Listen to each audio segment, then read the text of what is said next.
Boa noite, pessoal. Hoje a gente vai trabalhar na quarta aula sobre lubrificação. Nas outras três aulas nós já trabalhamos fazendo uma revisão rápida. Na primeira aula é alguns conceitos relacionados à lubrificação, situações que a ausência da lubrificação ocasiona, como o aumento da temperatura e o desgaste entre as superfícies que estão em contato. Um conceito importante é o conceito de atrito. O atrito ele se dá através do contato parcial entre duas superfícies. A gente também falou já algumas vezes que nenhuma superfície é totalmente plana e, se vista com o microscópio, ela é irregular. O contato dos topos ou dessas partes mais altas da superfície ocasiona o atrito. Na aula 2, nós falamos sobre as funções dos lubrificantes e também os tipos de lubrificantes. Então, existem lubrificantes sólidos, líquidos, gasosos e pastosos. Na terceira aula, nós falamos sobre os procedimentos ou processos que podem ser utilizados para promover a lubrificação de sistemas. Na quarta aula, nós vamos falar sobre os aditivos, substâncias que podem ser inseridas ou que podem estar presentes nos lubrificantes, aumentando a sua eficiência ou concebendo algumas características diferentes. Então, nós falamos sobre as funções básicas da lubrificação, sobre a lubrificação e suas funções primárias, as funções secundárias, os tipos de lubrificantes, os diferentes sistemas de lubrificação. Hoje nós falaremos sobre os aditivos. Aditivos, ou o aditivo ele é adicionado em um material lubrificante para proporcionar o seu aperfeiçoamento. Ou seja, de certa forma, seria a mesma condição que a gente encontra em equipamentos. Por exemplo, o mesmo equipamento, se for analisado considerando um automóvel. Um automóvel de 20 anos atrás, ele possuía basicamente os mesmos componentes que ele possui hoje. Motor, a caixa de transmissão, roda, suspensão e o chassi. No entanto, é inevitável que o aprimoramento e o desenvolvimento dos automóveis fizeram com que, por exemplo, no passado um automóvel, talvez usando até o exemplo do Ford T. O Ford T é um carro utilizado, ou o primeiro carro utilizado, aliás, o primeiro carro produzido em larga escala. O Ford T ele provavelmente não atingia uma velocidade considerável e, consequentemente, a necessidade de lubrificação que o motor dele tinha era menor. Se a gente comparar o Ford T com uma Ferrari, um Porsche ou um carro de alto desempenho, um super esportivo, esses automóveis eles podem atingir velocidades de mais de 400 km por hora, talvez. E nessas condições, além de estar a uma velocidade muito alta, que consequentemente coloca o motor do automóvel em um regime de trabalho severo, ou seja, em uma rotação alta, esse automóvel também pode ser comercializado em regiões cuja temperatura é muito baixa. Então a gente teria aqui um exemplo interessante. Um automóvel que, por exemplo, é vendido, ou que pode ser vendido, em áreas que seriam de um clima cuja temperatura é muito baixa. Talvez a gente poderia considerar a Europa ou o Canadá, e partes, por exemplo, da Rússia ou demais partes do mundo que são muito facilmente acometidas por nevascas. Temperatura abaixo de zero faz com que o óleo fique mais grosso. É uma tendência que a gente pode generalizar.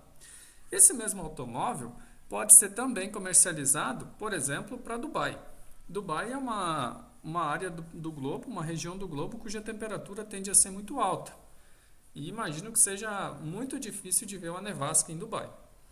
Um aspecto curioso, a região de Dubai é uma região cuja temperatura oscila bastante. Então, de dia é muito quente e à noite muito frio. Essa circunstância faz com que a gente, ou impossibilita que a gente utilize um óleo comum. Justamente porque a variação de temperatura ou a condição de trabalho desse material, ela exige que ele tenha características que possibilitem ou gerem desse material um processo de lubrificação eficiente em baixíssimas temperaturas, como também em temperaturas mais altas. Então, essa é uma situação que, por exemplo, poderia identificar essa necessidade e a aplicação dos aditivos. Ou seja, à medida que os equipamentos foram sendo desenvolvidos, fabricantes de aditivos ou de materiais lubrificantes precisaram também desenvolver os seus produtos. Aqui a gente tem um detalhe curioso. O mesmo material lubrificante, ele pode ter diferentes características, mas tendo especificações diferentes também. Como assim? Nós podemos encontrar talvez um material, um óleo lubrificante que tenha uma viscosidade específica e que tenha diferentes aditivos. Então a gente teria o lubrificante A e o lubrificante B. Os dois podem ter o mesmo aspecto físico. No entanto, se eles possuírem aditivos diferentes, eles podem ser aplicados em situações totalmente diferentes. E nessa situação a gente teria ou poderia aplicar ou aplicaria diferentes lubrificantes em situações para as quais eles são mais específicas. O que essa situação representaria? Utilizando o nosso quadro, nós podemos ter um mesmo material que origina diferentes lubrificantes.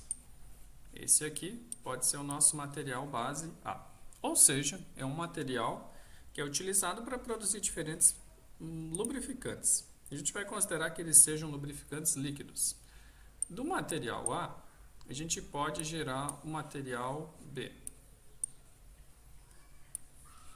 O material B, considerando as diferentes classes que nós temos, pode, por exemplo, possuir um aditivo que vai baixar o seu ponto de fluidez. Então, a gente tem aqui um aditivo para baixar o ponto de fluidez. O que isso significa?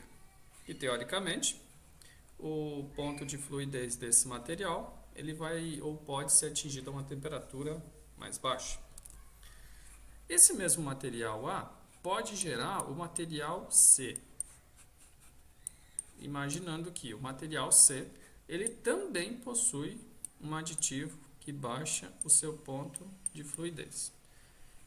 Poxa, mas daí o material A e B são iguais? Até aqui, sim. E por que eles são diferentes? Aliás, o material B e C são iguais? Sim, B e C são iguais, porque ambos têm a mesma ou possuem a mesma composição.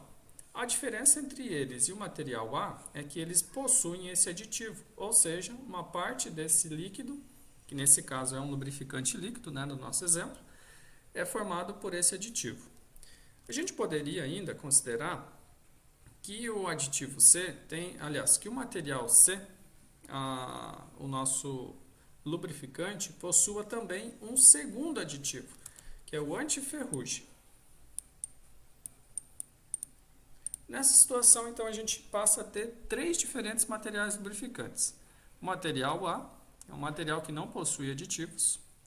O material B, ele é um lubrificante líquido que possui um aditivo para baixar o ponto de fluidez. E nós temos ainda um lubrificante C, que também possui o aditivo para baixar o ponto de fluidez e também, como a gente viu aqui, um antiferrugem. A gente poderia ter ainda um terceiro derivado do A. Então, a gente tem um derivado, dois derivados, três derivados, que é o nosso material lubrificante D. Imaginando que esse material lubrificante D, ele possua também um aditivo antiferrugem. Mas, ao invés de ter um abaixador de fluidez, nós temos um segundo aditivo que é o antioxidante. Então, antioxidante. Ou seja, percebam que, à medida que nós vamos agregando aditivos aos lubrificantes, nós vamos, de certa forma, transformando os lubrificantes em materiais mais customizados, ou seja, ele é específico para condições em que seja necessário ou haja uma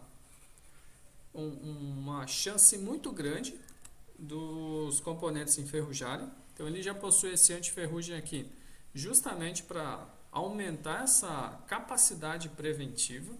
E ele também poderia ser utilizado em condições, por exemplo, em que a temperatura é mais baixa. Nada impede, por exemplo, a gente utilizar esse material, o C, nós já temos o A, B, C, D, e criar ou de ter um material lubrificante E. O material lubrificante E, ele possui o aditivo antiferrugem, outro aditivo para baixar o ponto de fluidez, e a gente poderia ainda considerar que esse lubrificante ele também pode ser aplicado em extrema pressão. Vou fazer o P aqui de extrema pressão. Ou seja, é uma condição ou uma característica a mais que apenas esse lubrificante tem. Dessa forma, nós teríamos 1, 2, 3, 4, 5 materiais lubrificantes com características diferentes, ou em 5 situações diferentes de aplicação. Um aspecto ainda fundamental. Percebam que essas características, ou o percentual de aditivo que é adicionado no lubrificante, pode variar. Então, a gente poderia ter um material ainda lubrificante com um percentual de concentração de 0,1%, 0,2%, 0,3%, e isso vai mudando. Ou seja, nós podemos ter infinitos tipos de materiais lubrificantes com características para determinados trabalhos, mais ou menos severos. Considerando as diferentes características ou os diferentes grupos de aditivos, nós poderíamos separá-los em.